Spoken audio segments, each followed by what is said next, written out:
In the sweet name of our Lord and Savior Jesus Christ. In my last teaching, actually, I wanted to talk about the entire family, but in that, I was only able to speak about husband and wife. But today, we'll try to wrap up the subject parents and children. As millions of people shelter at home during the coronavirus pandemic, cases of domestic violence are increasing rapidly in Russia, the United States, and elsewhere. Activities say victims face an untenable situation as they are forced into self isolation with their abusers. The link is given below in the description for further studies. Families are complicated and therefore there is no simple answer to whether the lockdown is actually leading to the strengthening of relationships or not. First, it is important to acknowledge that families are also not the same across the board. For some people, families are the primary triggers of their mental health issues, while some others are part of deeply abusive families. Thus, this lockdown becomes extremely dangerous for such individuals. Again, the link is given below in the description. Today, I will be speaking about parents and children responsibilities for a beautiful family. You get all the solutions for your unhealthy family, but seems like we are more depending on psychiatrists, lawyers, and boarding schools, but not on the scriptures. Today, even for Christian families, the condition is same and sometimes it's worse. Only very few families are living happily and same applies to the so-called born again Christian families. We are in a mess because we missed the order and setup of God. Now let us analyze parents and children responsibility. Genesis chapter 1 verse 28. Genesis chapter 1 verse 28. Then God blessed them, and God said to them, be fruitful and multiply. Fill the earth and subdue it.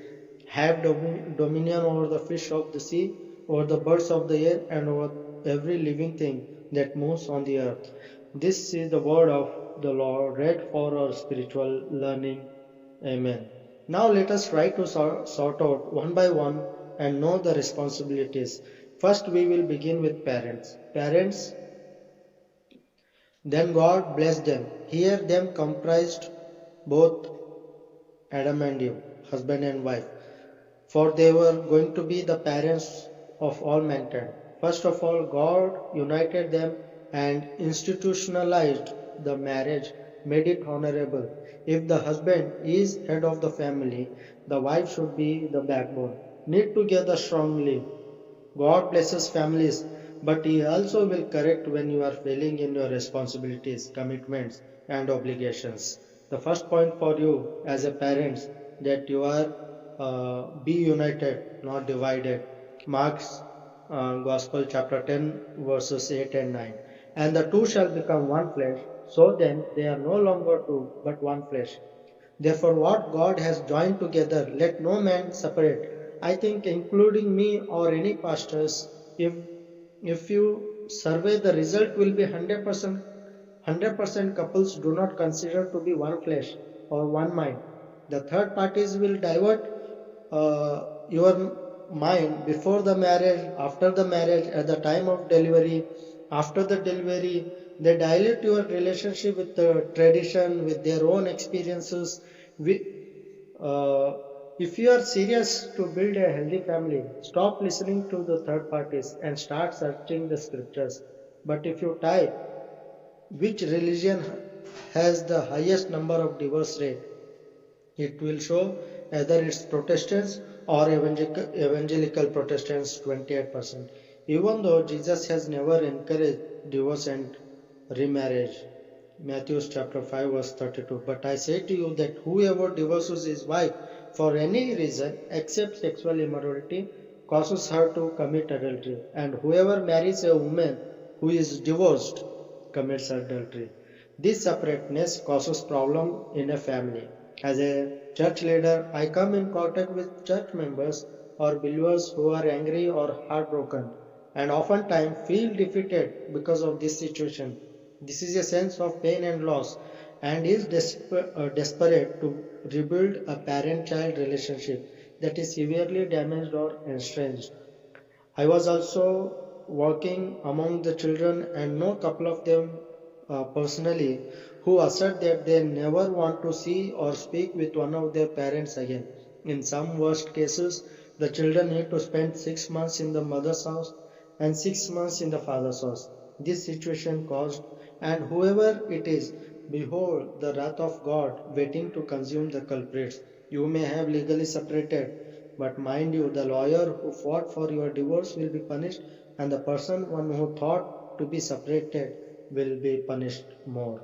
The UK and international research conducted over several decades through observation in the home, long-term follow-up work and experimental studies suggest that from as young as 6 months, children exposed to conflict may have increased heart rates and stress hormone responses. There is no divorce in the New Testament except the sexual immorality. Matthew's Gospel 19th chapter verse 6. So then they are no longer two but one flesh. Therefore what God has joined together, let no man separate. Let no man separate, neither wife nor husband or any lawyer. Even Paul goes on to uh, order that if your spouse is an unbeliever, still you don't have to leave. If that person wants to leave, it is up to him or her. Who knows? Through your good conduct, you may win your spouse's soul for the Lord. Parents is very beautiful word, but single parent is very toughest word to pronounce. Stay together for the Lord. Stay together because you are commanded. Stay together for your children. Second point for parent. Children are the reward from God. Psalm 127 verse 3. Behold, children are a heritage from the Lord. The fruit of the womb is a reward. Our rising early and sitting late is useless if the Lord doesn't provide us with the food. Children are a heritage and a reward, but not a burden. If the Lord has given them, then the Lord will provide. Hagar gave him Ismail in the hand of the Lord, and God provided the water. As a mother, she could not able to do in a forest, but sometimes handing over the situation in the hand of the Lord will experience a great miracle. Having millions in the bank accounts, millions of people are dying unprepared deaths or unnatural deaths. What matters is the memory you leave behind, the legacy you leave behind. If the Lord does not provide you with food, it is vain for you to rise up early in the morning and sit late. Many properties have no heirs today to claim. They are ruined. Their names are no more because they were building properties, wealth, but not family. This is a true incident that taught me a great lesson. Is that I had a brother in Christ in Goa, and he was really earning well here. Actually, from young age, he was settled in Mumbai. So, childhood friends were here, and it was his comfort zone. And of course, Goa is a lovely place to stay. But suddenly, one day, he told me he is leaving for Mumbai. I was shocked and I asked him why. His answer was the best answer that I have ever heard from any father. He said, my son needs me now more than ever. He is not listening to his mom. If I don't give him time now, if I don't give him time now, tomorrow he may go off the track. Mind you, at that time, his son was just 6 to 8 years old. When he left for Mumbai, he was jobless for almost 3 4 months. But there was sense of satisfaction and joy in teaching and guiding his children. As I said, our God is a blessing God. Now he's got the best job he ever had in his 50 plus years. Third point for parents. Start instructing them the earliest. Deuteronomy chapter 6 verses 4 to 9. But I will read the verse 7 quickly.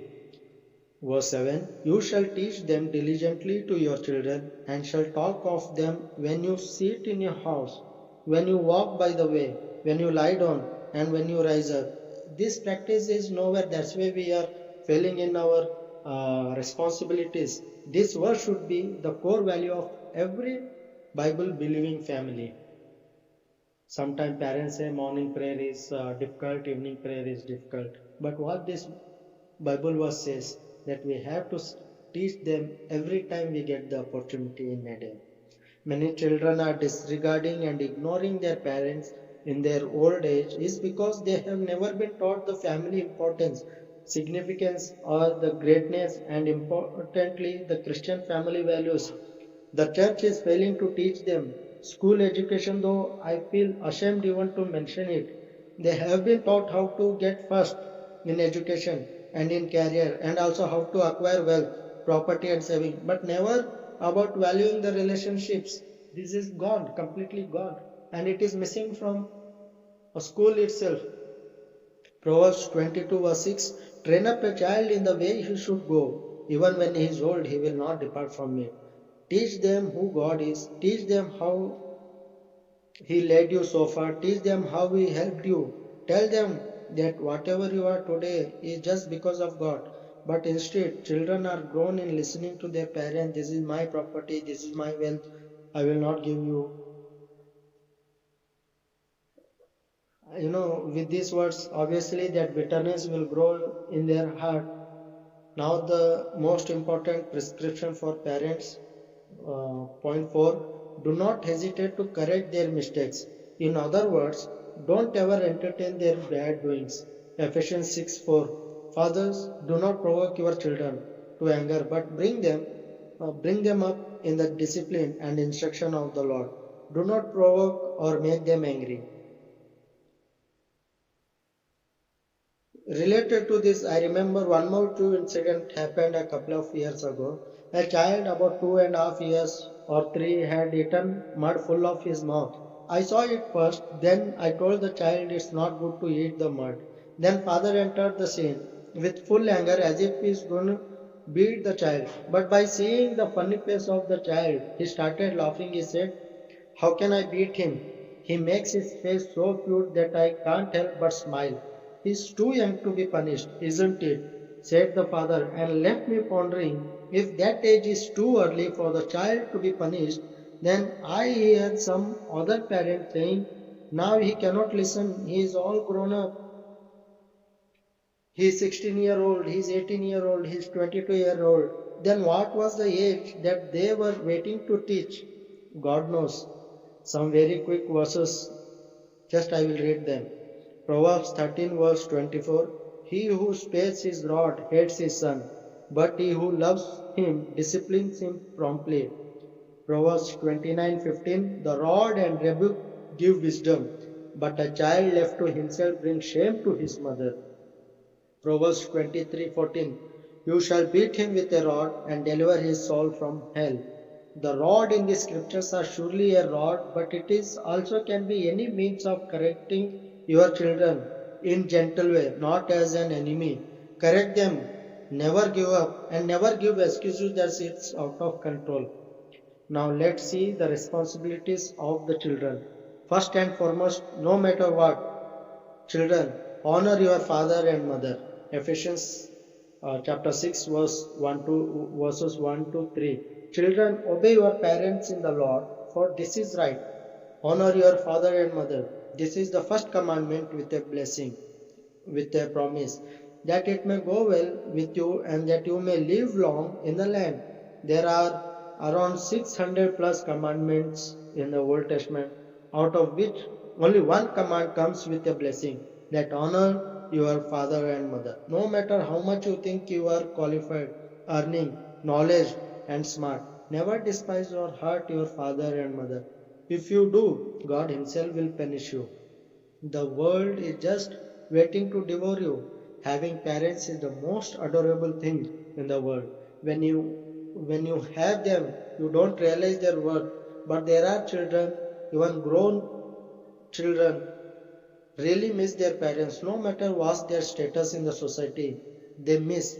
Thank God you have them as an umbrella over your head. Honor them because God commanded you. Honor them because there's hidden best blessing from God. Obey your parents in all things. Colossians 3:20. Children, obey your parents in all things, for this is well pleasing to the Lord. In all things means the good and lawful. Okay, outside world and its friendship is waiting to devour you. Never get irritated by their instructions which are for your welfare. Your obedience to parents is obedience to Christ, and it pleases the Lord. Second one for children, you are created fearfully and wonderfully. Psalm 139 verse 14. Let me repeat that second point. You are created fearfully and wonderfully. God took time to create and design you. Verse 14 of Psalm 113. I will praise you, for I am fearfully and wonderfully made. Marvelous are your works, and that my soul knows very well. Many children hate themselves because they think they are born in poor family, not good in education, in physics. The more you compare with others, the more isolated and depressed you will be, and you will lose your beautiful childhood memories. Love yourself, love your parents. God never does mistake. Surely He has a plan for you. The more you hurt yourself, the more you hurt your Creator, Almighty God. You think that He cannot design good things. You are not an accident here, and those who tell you you are useless, that is the voice of Satan trying to bring you down.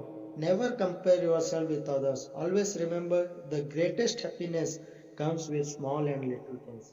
Third, the very important one, be in a good company. No matter what you do with them, you will be identified as one. He who walks with wise men will be wise, but the companion of fools will be destroyed. Proverbs 13:20. It becomes your identity, and it's gonna become your personality soon. Avoid bad company and always walk with a good company based on their character, spiritual life, uh, spiritual family, not anything else. Learn what is good, abhor what is evil. The last but the most important one for children, take care of your parents when they are old. First Timothy chapter 5 verse 4. But if any widow has children or grandchildren, let them first learn to show pity at home and repay their parents. See how clear it is. Let them first learn to show pity at home and repay their parents. Showing pity on dogs, showing pity on some stranger doesn't work when you are not having pity on your parents or grandparent. For this is good and acceptable before God. Many old age NGO homes are showing artificial love, affections, and concerns so that they may get 50,000 rupees for investing 500 rupees on them. Their selfies and publications are more important than your parents' actual feeling. They have spent all through their lives trying to feed you, educate you, or even to make you what you are today. And now is the time they need you. My teachings intentions were only to restore the broken relationships. And maybe during this lockdown, God has given families a great chance. I never wanted to hurt any sentiments or emotions. Think that through this quarantine, God has given us a chance. Some solutions from my side. The family that prays together stays together. Have prayer sessions in the morning and evening. This is very good habit. Instead of a yoga or some meditation, meditate on the word of God. Just have time of prayer in the morning. Family should have once in a week gathering, especially to discuss the problem in the family, be it children or parents, through the scriptures. Always try to reconcile and compromise, especially the teenage children. Go out together at least once in a 2 months. Last but the important one, bear with one another, and if one has a complaint against another, forgive each other as the Lord has forgiven you, so you also must forgive. God bless you all in Jesus' name. Amen.